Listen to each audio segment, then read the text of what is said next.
कब्रिस्तान में हत्या, रहस्य और रोमांच। एक नृशंस हत्या और वो लोग उसको किसी भूत के द्वारा किए गए कारनामे से जोड़ रहे थे। कितनी मूर्खतापूर्ण बात थी वो कब्रिस्तान था जिसको हमने बाहर से देखा था और कुछ ने अंदर से भी देखा था। कुछ ने उस कब्रिस्तान में अपने लोगों को दफन होते हुए भी देखा था। जैसे हमारे भीड़ भाड़ वाले शहर में घरों का निर्माण इतनी तेजी से हो रहा था कि उन्होंने कब्रिस्तान के साथ लगी हुई जमीनें भी नहीं छोड़ी थी। कब्रिस्तान कुछ ही दूरी पर था और वहां रहने वाले लोग कहते थे कि उन्होंने कई बार रात के घने अंधेरे में, सन्नाटे में कभी कुत्तों के रोने की आवाजें तो कभी घुंघरूओं की आवाजें सुनी थी। कुछ समय पहले तक लोग यही मानते थे कि रात के समय उस कब्रिस्तान में भूतों का बसेरा हो जाता था और वहां से तरह तरह की आवाजें आने लगती थी। वो कब्रिस्तान एक छोटी सी चर्च के पीछे था और अब कब्रिस्तान के पास रहने वाले लोग उस घंटे की आवाज से नहीं डरते थे जो किसी की लाश को चर्च में लाने के बाद चर्च में बजाई जाती थी। लेकिन पिछले कुछ दिनों से उस कब्रिस्तान के बारे में तरह तरह की अफवाहें सुनने में आने लगी थी। कई तरह की अफवाहें फैल रही थी।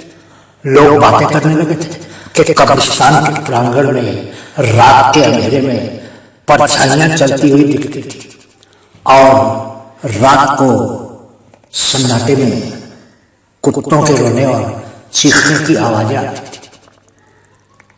कुछ लोग कहते थे कि रात को उनको चर्च के वाद्य यंत्र का संगीत भी सुनाई देता था।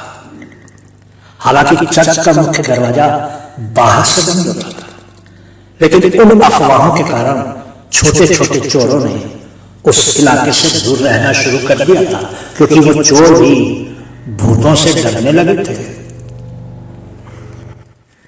जगह और इमारतों को खरीदने बेचने वाले लोग कब्रिस्तान के आसपास की जमीन पर नई नई इमारतें खड़ी करने की कोशिश करने लगे थे। वो लोग उन अफवाहों को झूठा कहते थे। कुछ लोग कहते थे कि भूतों की अफवाहें इसलिए फैलाई जा रही थी कि कब्रिस्तान के इलाके के पास की जमीनों के भाव बहुत नीचे आ गए।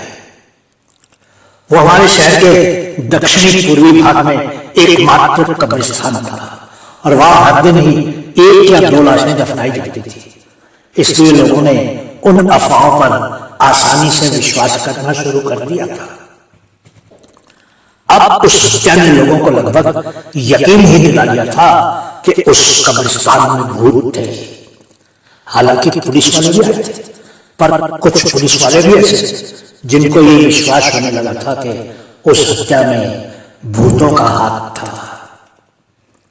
कुछ देर वहां खड़ी भीड़ के साथ रहने के बाद मैं भीड़ से निकल आया।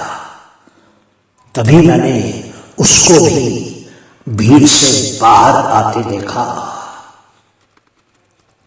उसने एक काला ओवरकोट पहना हुआ था। हालांकि इतनी ज्यादा ठंडी भी नहीं थी। उसके ओवरकोट को देखकर मुझे कुछ याद आ गया। जिस आदमी की हत्या हुई थी उसका चेहरा अचानक मुझे याद आ गया। मैं और भी गंभीरता से याद करने लगा। मुझे वो ओवरकोट याद आया क्योंकि वो अपनी तरह का एक ही कोट था, या यूं कहें कि अपूर्व था। वो उस तरह का ओवरकोट था जैसे कि 2 शताब्दियों पहले पश्चिमी देशों में पहने जाते थे। लेकिन उस आदमी ने पहना हुआ वो ओवरकोट पुराना भी नहीं दिख रहा था। मैं अपनी याददाश्त पर जोर डालकर ये याद करने की कोशिश करने लगा कि मैंने उस ओवरकोट को पहले कहां देखा था। मुझे याद आया कि मैंने उस मरे हुए आदमी को उस ओवरकोट वाले आदमी के साथ देखा था। कुछ दिन पहले मैंने उन दोनों को बहस करते हुए देखा था। आखिर मैंने कुछ तो खोज ही लिया था। मैं उत्तेजित होकर उस ओवरकोट वाले आदमी के नजदीक चला गया। मैंने उसके ओवरकोट के दाएं कंधे पर खून का एक धब्बा देखा। साफ था कि मेरे सिवा उस ओवरकोट वाले आदमी और उस मरे हुए आदमी को साथ साथ किसी और ने नहीं देखा था और किसी को उस ओवरकोट वाले पर जरा भी शंका नहीं थी। वो भीड़ में खड़े हुए उन लोगों में से ही एक लग रहा था जो जिज्ञासावश उस मरने वाले की लाश को देखने आ गए थे। लेकिन मैंने अनुमान लगा लिया कि वो ओवरकोट वाला कौन था। मैंने उस ओवरकोट वाला को और उस मरे हुए आदमी को अंधेरे में कब्रिस्तान में देखा था। वो चेहरे से ही दुष्ट लग रहा था। मैं सोचने लगा कि क्या मुझे पुलिस को इस बारे में जानकारी देनी चाहिए, लेकिन क्या वो लोग मेरी बात पर यकीन करते? मैं चुपके उस ओवरकोट वाले का पीछा करने लगा और जब वो एक बस में चढ़ा तो मैं भी उसी बस में चढ़ गया। मैं ये मालूम करना चाहता था कि वो कहाँ रहता था। मुझे 100% यकीन था कि वो ओवरकोट वाला ही उस आदमी का हत्यारा था। उस ओवरकोट वाले के चेहरे पर एक बहुत ही भद्दी मुस्कान थी और इस कारण से भी मेरा यकीन और पक्का हो रहा था। पुलिस को हत्यारे का एक भी सुराग नहीं मिला। पोस्टमार्टम के बाद लाश को दफनाने के लिए लाया गया। मैंने उस आदमी को कब्रिस्तान में फिर देखा, लेकिन मुझे आश्चर्य नहीं हुआ। अब उसके ओवरकोट पर वो खून का धब्बा नहीं था। आकाश में बादल छाए हुए थे, इसलिए जो लोग उसके दफनाने की क्रिया में शामिल होने आए थे वो जल्दी जल्दी कब्रिस्तान से जाने लगे थे, क्योंकि कभी भी बरसात हो सकती थी। कुछ ही लोग वहां रह गए थे।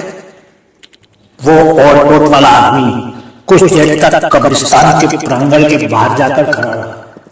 मुझे मालूम था मुझे क्या करना था। मैंने पीछे से जाकर उसके सर पर बहुत जोर से प्रहार कर दिया। उसके सर से खून बहने लगा और उसका ओवरकोट उसके खून से लाल हो गया और वो नीचे गिर गया, बिल्कुल निर्जीव सा। मैंने सोचा कि उसके लिए यही सजा ठीक थी, क्योंकि वो भूतों का नाम खराब कर रहा था और उसके कारण ही लोग मान रहे थे कि वो हत्या भूतों ने की थी। उसके मरने के बाद मैं कब्रिस्तान के अंदर चला गया। बाहर से मुझे किसी के चीखने की आवाज आई। उस ओवरकोट वाले की लाश के चारों तरफ भीड़ जमा हो गई थी और पुलिस भी आ गई थी। आधी रात तक सब शांत हो गया। मेरे दोस्त अपनी अपनी कब्रों से निकलकर बाहर आ गए, क्योंकि आधी रात के बाद ही पार्टी होती थी। मैं चलकर चर्च के अंदर चला गया। मैं दीवार से होकर चर्च के अंदर गया था, क्योंकि दरवाजा तो बंद था और वैसे भी मैं किसी भी चीज के आर पार चला जाता था। चर्च के अंदर जाकर मैंने पियानो बजाना शुरू कर दिया और बाहर मेरे कब्रों से उठकर आए दोस्त पार्टी बना रहे थे।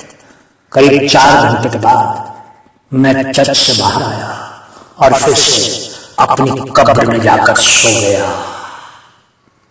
बहुत बहुत शुक्रिया।